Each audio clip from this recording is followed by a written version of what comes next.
பூச அதிக பாதுகாப்பு சிறைச்சாலையில் தடுத்து வைக்கப்பட்டிருந்த பொடிலெசியை சிறைச்சாலை அதிகாரிகள் பலப்பிட்டிய நீதவான் நீதிமன்றில் இன்று ஆஜர்படுத்தினர். 2017ஆம் ஆண்டு ஹெரோயின் தம்வசம் வைத்திருந்த குற்றச்சாட்டு தொடர்பான வழக்கு விசாரணைக்கு எடுத்துக் கொள்ளப்பட்ட போதே இவ்வாறு பிணை வழங்கப்பட்டது. 10 லட்சம் ரூபாய் சொத்து பிணை மற்றும் 1.5 லட்சம் ரூபாய் ரொக்கப்பிணையில் அவர் விடுவிக்கப்பட்டார்.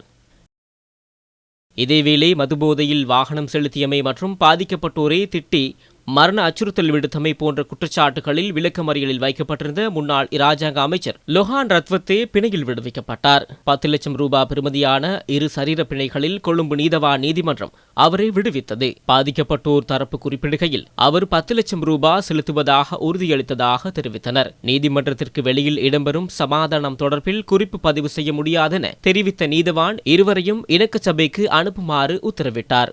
அதன் பின்னர் அவர் வாகன போக்குவரத்து நீதிமன்றில் ஆஜர்படுத்தப்பட்ட போது அவரை 5 லட்சம் ரூபாய் பெறுமதியான சரீர பிணையில் விடுவிக்க உத்தரவிடப்பட்டது. விரைவில் குற்றப்பத்திரம் தாக்கல் செய்ய எதிர்பார்ப்பதாக போலீசார் இங்கு தெரிவித்தனர். வழக்கு ஜனவரி 14ஆம் தேதி வரை ஒத்திவைக்கப்பட்டது. கடந்த சில தினங்களுக்கு முன்னர் அரபுக்கடலில் 350 கிலோகிராமிற்கும் அதிக எடை கொண்ட ஐஸ் போதைப் பொருளுடன் கைது செய்யப்பட்ட 11 சந்தேக நபர்களும் கொழும்பு மேலதிக நீதவானினால் எதிர்வரும் 17ஆம் தேதி வரை விளக்கமறியலில் வைக்கப்பட்டனர். 30 உருப்பாய்களில் இந்த போதைப் பொருள் கொண்டுவரப்பட்டதாக விசாரணை அதிகாரிகள் தெரிவித்தனர். அந்த போதைப் பொருட்களும் இன்று நீதிமன்றில் கையளிக்கப்பட்டது.